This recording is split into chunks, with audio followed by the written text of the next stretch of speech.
홍석준 의원님, 네. 국민의힘 소속이신데요. 이분들 지금 국민의힘 소속이시거든요. 특히 네, 김희태 네. 지사. 예. 그냥 뭐 한 말씀 해주시죠.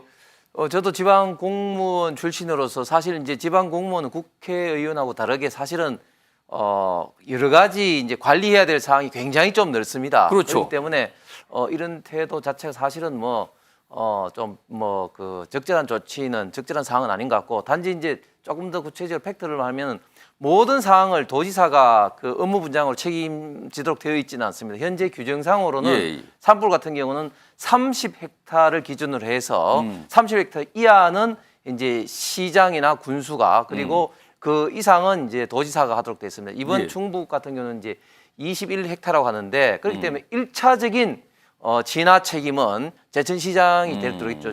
당시에 제가 보니까 김영한 충북지사 같은 경우는 도 소유의 헬기라든지 장비를 총 지원해라 이렇게 업무 지시를 내렸고, 관련돼서 계속 이제 보고를 받으면서 예. 충북에 있는 행사장으로 이동했다고. 그때 당시 이제 보고는 예. 85% 이제 이제 완전히 되고 하고 있다, 이런 보도를 받고, 그러면 조금 일단락 되는구나 이런 생각해서 저 모임에 갔다는 이야기를 나중에 좀 들었습니다. 그럼에도 불구하고 좀 더 도지사로서 최선을 다하는 모습을 보여줬으면 좋겠습니다. 물론 저 발언이요, 신자들로 보이는 분들 앞에서 한 얘기로 좀 보여요. 저 상황은요. 근데 홍석준 의원님. 네. 근데 뭔가 수사 상황에 대해서 요구를 하면서 이름이 막 등장해요. 무슨 수사라 뭐 그런 얘기를 하면서 그걸 안 하면 윤석열 대통령 탄핵을 시킨다 그런 얘기까지 나옵니다. 이거 지금 여당 소속 의원으로서 어떻게 들으셨습니까? 이 얘기는?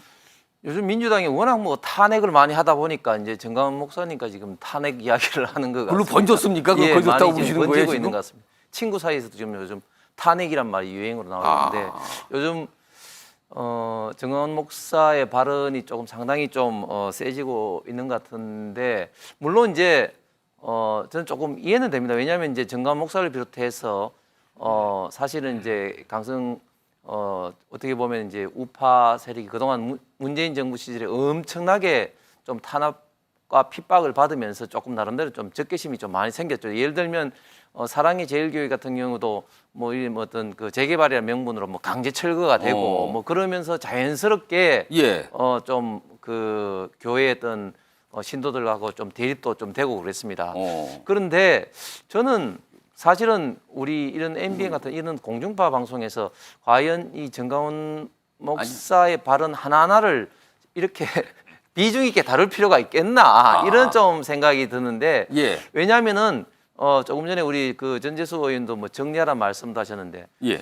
사실은 만약에 이제 정리를 하려면 공식적인 무슨 관계가 있어야 되는데, 예. 정강훈 목사가 지금 저희 당하고 공식적인 어떤 관계가 분명히 있는 것도 아니고, 예를 들면 뭐 부부 사이에 뭐 이렇게 정리를 하기 위해서 뭐 법정 뭐 간다든지 협의 이혼을 해야 되는데, 지금 그렇게 공식적인 어떤 관계가 있는 것도 아닌데, 사실은 정리를 뭘 할지 사실 애매한 근데 공식적인 상태죠. 관계가 없는데 내용을 말하는 내용은 굉장히 심각한 내용을 얘기하고 그렇습니다. 있거든요. 그러니까 어떻게 보면은 정강훈 목사와 어떻게 보면 좀 말을 쓰는 자체가 어떻게 보면 더 이제 언론에서 좀 확대 뭐 생산되고 있는 이런 어떤 과정에 더 이제 좀 부각이 예. 되는 그런 어떤 국면 아닌가 좀 생각이 듭니다.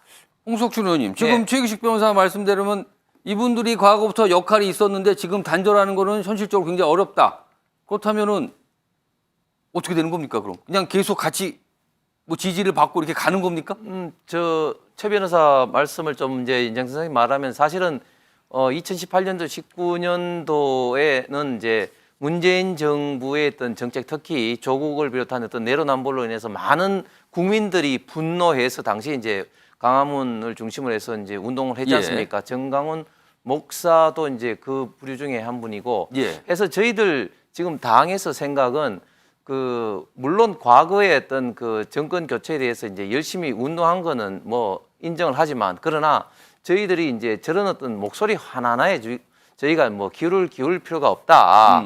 당연히 이제 지금 윤석열 정부의 어떤 성공을 위해서는 일반 어떤 국민들, 특히 어떤 중립적인 시각에서 합리적인 어떤 정책을 대한민국의 미래를 위해서 제대로 수행하는데 초점을 맞추고 있지, 너무 극단적인 어떤 그런 선택으로 이끌려가서는 안 된다는 것이 저희들 당의 지금 확고한 어떤 생각입니다. 그래서 저는 뭐 굳이 뭐 단절이다, 헤어진다 이런 것은 인위적으로는 어렵지만, 중요한 것은 어떤 정책적으로 어떻게 중심을 제대로 잡아 가느냐 이제 여기서 저는 결판이 난다고 생각합니다. 근데 요구하는 바가 정책 얘기가 아니라 특정 수사상 이런 걸 요구하거든요. 근데 그걸 만약에 안 할 경우에는 탄핵 얘기를 꺼내면서 굉장한 엄포를 했단 말이에요, 지금요.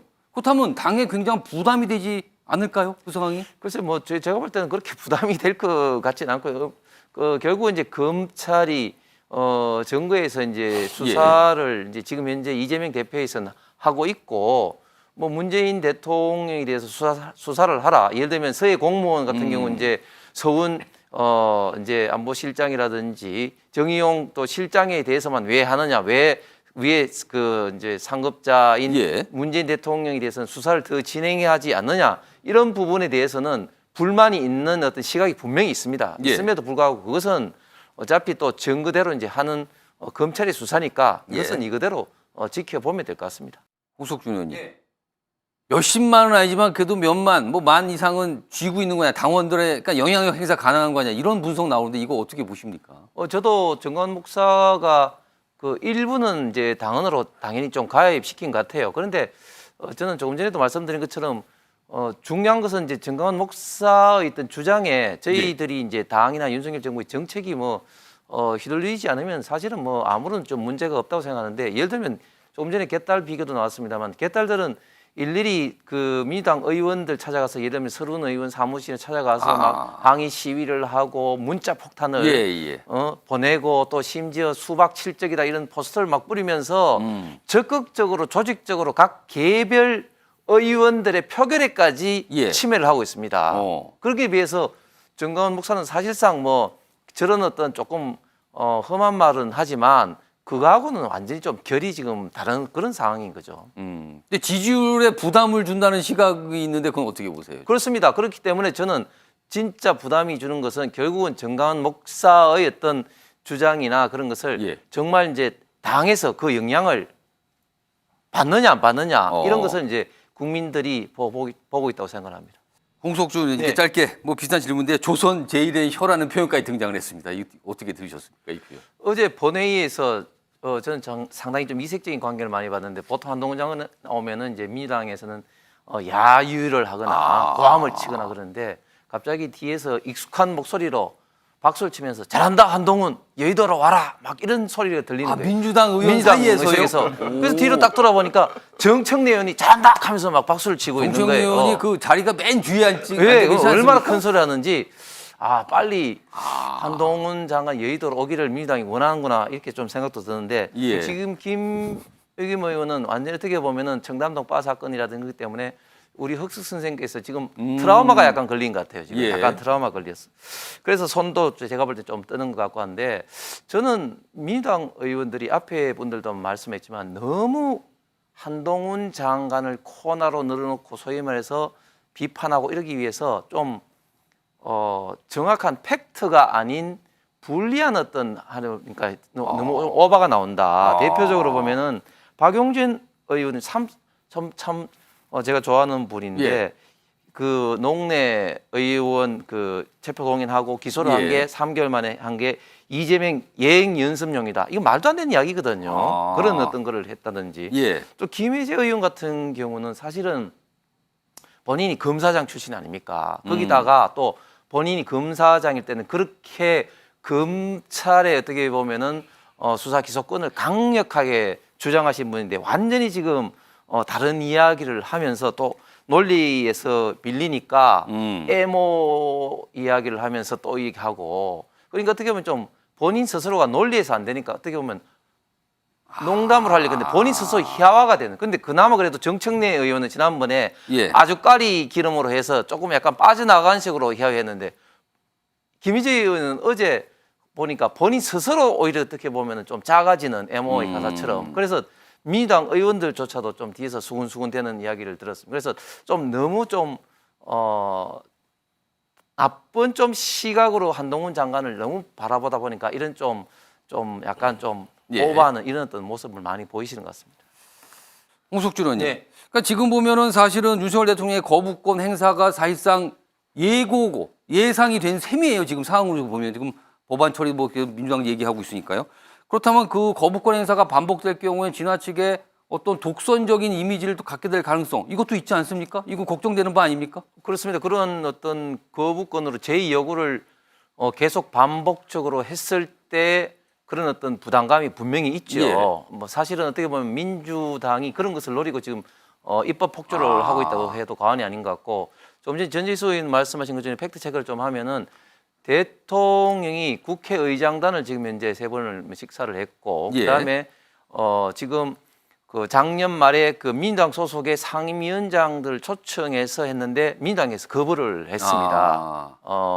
그리고 당 대표에 대해서는 우리 그 김기현 당 대표도 예. 만났습니다만 지금 사법 리스크 때문에 지금 안 하고 있는데, 그렇게 지금 뭐 전혀 안 만나고 있다 이것은 아닌 거고. 그리고 지금 민주당을 하고 있는 보면 입법 폭주를 보면은 지금 조금 전에도 이제 나왔습니다만 방송법이라든지 간호법이라든지 노란봉투법 말할 것도 없고, 예. 지금 또 국회에서 지금 발의됐거나 발의 준비 중인 것들이 상당히 헌법 위배 내지는 굉장히 위험한 법들이 많습니다. 예를 들면 예. 대통령의 그 대법원장 임명 박탈권이라든지 또 모든 조약에 대한 어떤 국회의 어떤 예, 예. 통지 승인을 받도록 하는 어떤 법이라든지 오. 또 이미 그 국정조사 끝났습니다만 이태원 참사 진상규명 어떤 특별법이라든지 지금 계속해서 좀 쏟아져 나오고 있는데, 이런 예. 것들이 또 저희 당하고 협상을 정상적으로 하느냐 그것이 아니라 그 압도적인 숫자의 힘으로 그냥 예. 패스트트랙으로 그냥 안건 조정이라 이런 것도 하면서 막 통과시키고 있는 예. 그런 상황입니다. 그렇기 때문에 사실은 대통령실에서도 지금 제2 요구를 할 수밖에 없는 그런 현상이 굉장히 좀 형성되고 있습니다.